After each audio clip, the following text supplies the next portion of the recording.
thanks so much for joining us on Speaking of Making Healthcare Work for You, Different Perspectives and Empowering Solutions. I'm Stephanie Fields, joined by my co-host, Dr. Apoorv Gupta. And today we are joined by Minal Patel, who is the CEO and founder of Abacus Insights, and he is also a physician. And so thanks so much for being here today. Thanks for having me. And so at Abacus, you're really focused on data-driven healthcare decisions and making sure that patients have access to them. And it's an interesting story how you got here, because as I mentioned, you are a physician. You really love that. You did both for a while, worked as an entrepreneur and a physician.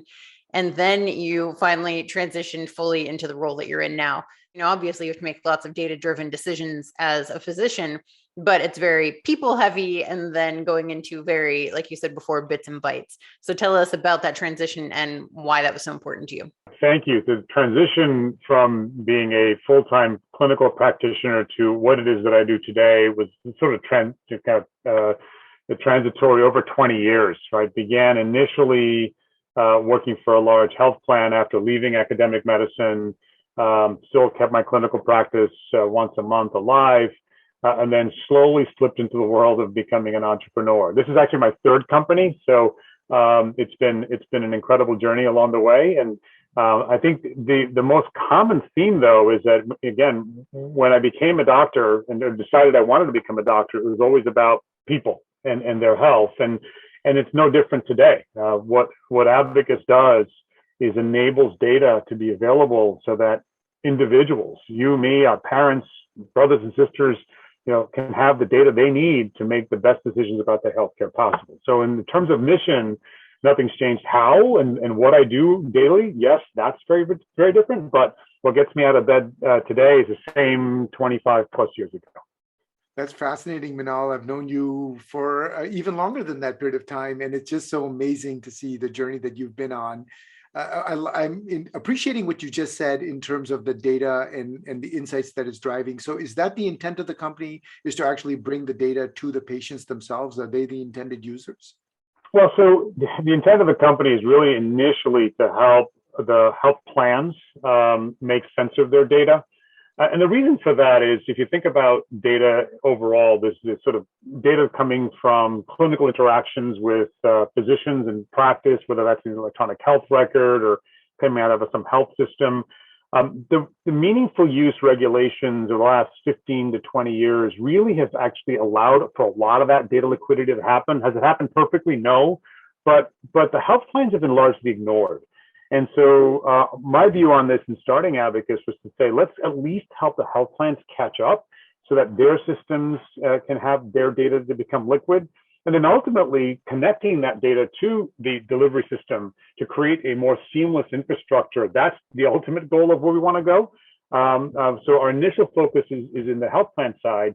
But then it's also then with CMS's recent mandate on the patient access API, allowing us to say not only to help health plans make best decisions, but also then enabling the end consumer, their member, the patient, to have that data available as well. That's now all part of the equation. How does Abacus make sense of the data for the patients? Because patients are often so overwhelmed by, the diagnosis or whatever treatments they're getting. And then to have this is really great. But I feel like sometimes you might look at it and just be like, oh my gosh, where do I start? So I'm sure part of what you're doing is helping them narrow that focus into, okay, here's how these all connect and make sense. Yeah, so great question. So we don't typically think of ourselves as a business to consumer company. And so our work is to make the data clean and available and interpretable. But the actual organization of that data so that an individual can see it in some kind of user interface, call it an app or a website, that interface is typically handled either by our customer, right, on their member portals, or through some kind of third-party app developer like Google Health, Apple Health, that will then essentially extract that data with the consumer's permission and make that data more consumable. So think of us as sort of the middle layer in making sure the data is clean and accurate, and equally importantly tied. So Minal Patel's data is Minal Patel's data, not his wife's or his children's data or some other Dr. Patel's data. So all that work we do, but the actual last mile interpretation and visualization of the data is really left to the companies that really do that well, and that is not us. And if it wasn't then for Abacus, what is it that would be missing from the health plan side? Would they just be making mistakes, misinterpreting data? What is the additional value add that they're getting because Abacus is in place? Yeah, so historically, a lot of what Abacus does today in terms of the technology was done very manually, right? Hundreds of people that are extracting data from data sources and linking them and then shipping them off to some third party. So one manual, is not only laden with quality issues. We're human, and humans make errors. But secondly, latency, right? When you have to manually touch a process, the ability to have something real time or either nights and weekends, that becomes harder to do, right? So what Abacus has done is allowed for a lot of that automation in both quality and scale, but also kind of latency, so from a more real time perspective, make that data available so that now consumers can access that data in a much more individualized fashion. So that's really where initially bringing the industry from a more automation perspective, we've been able to add value. But then once you begin that journey, then not only on the existing data sets can you apply it, well, what's the art of the possible? Can we now take data from other applications? So if I've got a digital solution that I'm now entering symptoms and monitoring my own vital signs, can that data now come in and then further enrich the data that's available to then make even more clinically relevant interventions happen? That's now where we're heading as well. What are some of the success stories that you've seen coming through? Because I'm sure you periodically get testimonials from your customers of how being able to harness this data has really helped the end consumer. And how does that, further drive your mission? Yeah. So again, end consumer becomes a little bit harder because we're not the B2C player. But look, when COVID hit, our customers needed to have access to data of what was happening in the delivery system. Since we serve payers, they're not seeing the patients, but they're seeing the activity through all the claims and interactions are coming. And as you know, there was a huge shift in how healthcare utilization happened. All elective procedures stopped. Basically, it was all essentially 100% COVID-related activity. How to bring that data in, monitor that data, what was happening in diagnostics at the time, all that data coming in to be able to produce near real-time activity reports to know what's happening in a given network. That's all real testimonials of the kind of things that our platform was able to enable for our customers. And then add on top of that, the ability to take clinical data coming out of electronic health records, claims data, and then really further refining, who actually needs help from an intervention standpoint. So health plans, as you know, have lots of case managers that are on the phone and trying to do interventions and really figuring out who are the members and patients that need the help versus who are, might be consuming resources, but are actually just fine or are not needing that intervention. Those are the kinds of analytics that we were able to really further fine tune in order to optimize it, clinical outcomes ultimately. So in the specific case of COVID, I know there, people who have comorbidities are at higher risk for COVID, and especially before the vaccine happened, when everything was really new. So are you able to go into the system and provide any data points that help people if they say, Blue Cross Blue Shield wanted to go in and target some of those people that may be in those higher risk categories? Is Abacus able to help those health plans target that through the data points? Absolutely. Everything from clinical comorbidities to even social determinant issues, people that, may not have access to the right resources. Those kinds of data really help prioritize, which individuals are in need of help, right? And whether it's COVID or otherwise. I mean, we've been able to show that even diabetes, right? If you look at a couple of counties and look at hemoglobin A1C rates, which is a marker for how bad or good you are controlled in terms of your diabetes, we've been able to show that, variations in terms of the clinical outcome, when you take the adjustment of the demographics and social determinants of that population, there are actually no differences. So it's not the clinical issue that's at fault here. It's actually the fact that the person can't afford their medication or some other barrier. That's the level of analytic we're able to support our customers with, that then allow them to prescribe the right intervention, right? No point in telling a doctor, hey, you're not prescribing the right medication if it's really the issue is the patient's not filling it. And that's the kind of analytics and insights that we can generate. And that helps, again, target the right intervention to get the optimal outcome for the individual. It seems like the exactly right solution for the right time. I think you have such a complex level of data and you can bring it and combine it with multiple sources. It feels like the kind of insights that our industry needs. And Minal, when we were speaking earlier, you spoke so eloquently about this because you said everybody agrees that this is what's needed, but then it still doesn't make it easy. So maybe I'm hoping maybe you can recap some of that conversation. What makes this so challenging then? Yeah, so as an entrepreneur, you can have a vision, and ultimately it's to convince the person who you're trying to help, that this vision is worth investing in and buying from, right? And we've been able to do that, and we have over 14 plus million patients flowing through the platform today across our various customers who've said it makes sense to partner with Abacus because they've got a value proposition. They're going to help me get there faster and more efficiently than an alternative. The converse is also true, right? That we're still an emerging company, and large enterprises that look and say, look, we've got all this data that we've got to manage. Can we trust that in the hands of an emerging company, right? There's privacy risks, security risks that are real. And not just from a governmental penalty perspective, but a real responsibility perspective. I don't want my data to be in the dark web anywhere just as much as anybody else does, right? So large enterprises that will look and say, will an emerging company really take care of my data appropriately, despite being high trust and NIST and SOC 2 certified? That's a barrier. Other barriers, again, health plans, healthcare in general tends to have a, we can build it ourselves mentality. And whether that's a good or a bad thing, I'll leave for judgment. But often we run into technology executives that will say, what Abacus has built, we can build it. We can hire the talent, the data engineers, the data scientists that understand Amazon and Google and Microsoft and innovate under our own right. And so that tends to be, a buy versus build question that we have to overcome. And our view on that, it only gets overcome by us continuing to deliver for our clients, convincing new clients, and growing that confidence base that then allows anyone on the other side of the table says, oh, Abacus has done this already. They've done it now 10, 20, 30 times and have done it with a level of reproducibility and scale and quality that allows us to take those risks. So I don't think that's anything atypical of any innovation, particularly when you're dealing with large enterprises.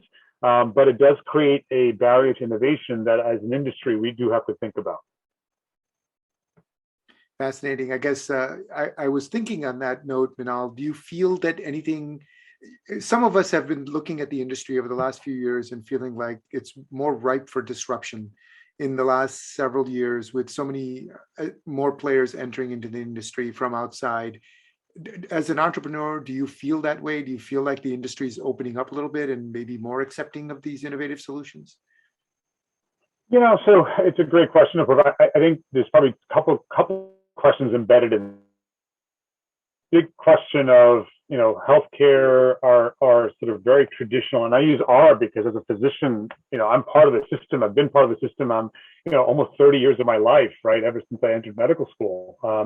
And so, from that standpoint, I do believe that there's such a mission-driven orientation of what it is that our industry does that I don't think, and kind of outside in, that Silicon Valley entrepreneur that's in his or her garage today come up with that thing completely transform how we think about things. Maybe, but I don't know if that's the case. I really do think that, as healthcare, I think the innovation, it's a sort of collaboration of sort of true innovation of capabilities with the understanding of the mission and the real discipline. We use that word a lot, the discipline that's required to be in healthcare. I think that's the partnership that needs to happen. And I'm seeing more of that now. So you'll see big tech like Google strike deals with large health systems. And that's an example of sort of, kind of that, innovation, economy, modern future thinking with the discipline of healthcare coming together to say, can we create additional value and additional opportunity?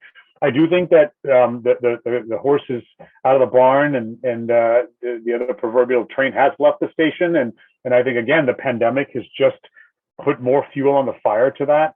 That's going to continue to allow us to innovate, but I also think it's not going to be as rapid and as turnkey as a lot of people think. Do you think that being a physician might give you an advantage in several areas? First, with your actual mission, because you've been in those hospitals, you've been in those doctors' offices, and you've seen those patients and how their lack of information might play out versus somebody who is informed.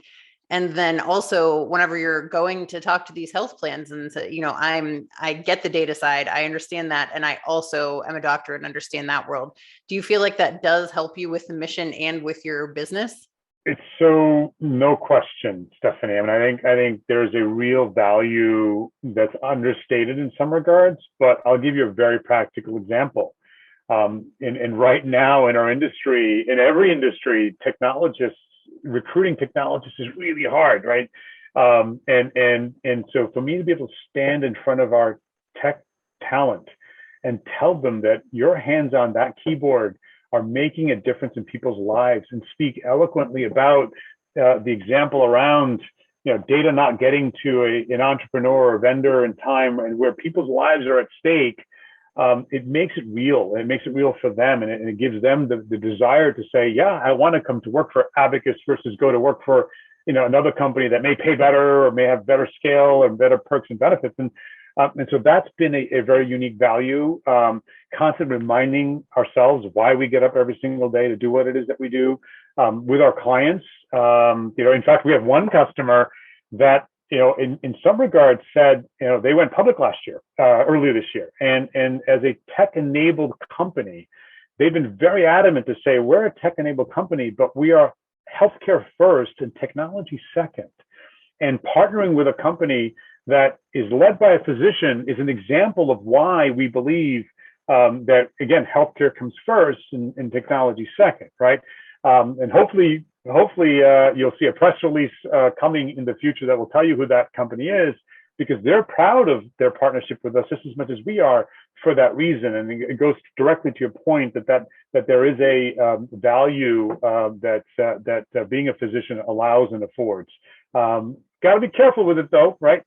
Can't come with arrogance and hubris, and you got to make sure you use that doctor card appropriately. But it is definitely something that I feel very excited about.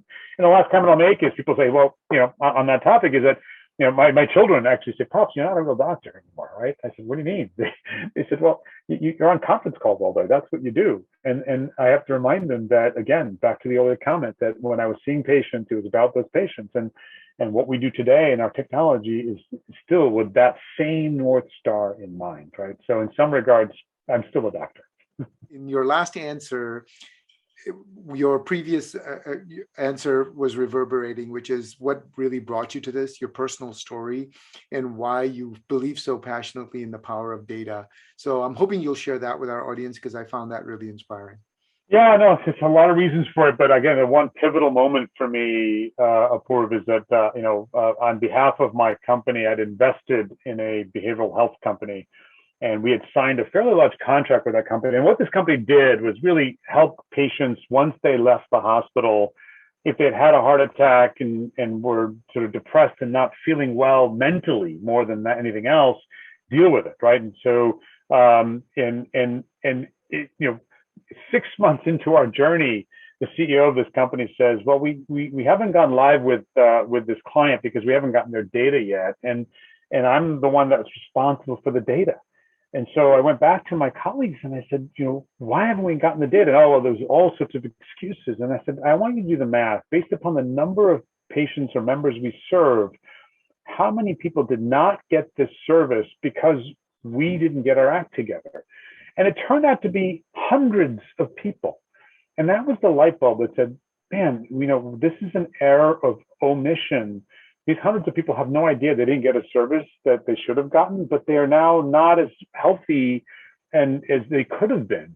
And when you think about that problem in this example over many, many different third-party companies that are working together with large health plans and health systems over many, many health systems and health plans, this is a part of the fundamental challenge we have in our industry, right? So there's probably millions of people who suffer every single day because there's some data problem, not getting into the right decision, a duplicate test that's being done. And that's what we've got to solve. And all the billions of dollars in digital apps and artificial intelligence and machine learning, if you don't get the data right, none of that matters. And so that's why this is such a personal journey for me. It's really interesting to hear it that way, because it may be easy. I think every job at some point, is a job, and people are like, oh my gosh, I'd rather be sleeping in bed right now.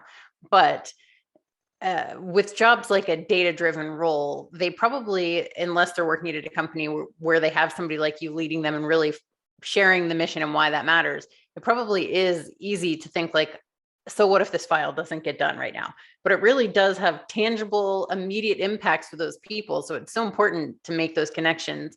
And with that, my final question: what are you most proud of your work at Abacus? Because you have things that I'm sure you're proud of as your life as a physician, and then something that, you're really able to tie those together and just light your fire every day.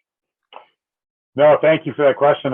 I would say, first and foremost, 4 years into this journey, this PowerPoint deck that we drew up in 2017 now has 14 million people's data flowing through it and solving the problems that we knew we saw then, and hopefully enhancing their lives. And so to create a business and an organization that's actually doing what we set out to do, really, really proud of that. And obviously, I'm a physician. My wife laughs at me. She's like, you're running a cloud computing company. You can barely turn a computer on, right? The other thing that I'm really proud of is the team we've brought together, right, to tackle this problem. And it's a tough problem, and our customers are going through some transformative times. So it becomes difficult every single day. But the fact that we've pulled a phenomenal team together, we call ourselves beads on an abacus, that are tackling this and really solving this and continuing to grow. Really, really proud of both of those accomplishments. And this is just the beginning. Looking forward to what's yet in store for us. Thank you so much for being here. This was a really great conversation. I loved how you connected the data and the human aspect. Thank you. Yeah. More power. Thanks for having me. Thank you for having me. I was just going to say more power to your beads. I look forward to hearing about all the success ahead. Thank you, both of you, for having me today. Thank you. And thank you all for watching. Bye-bye.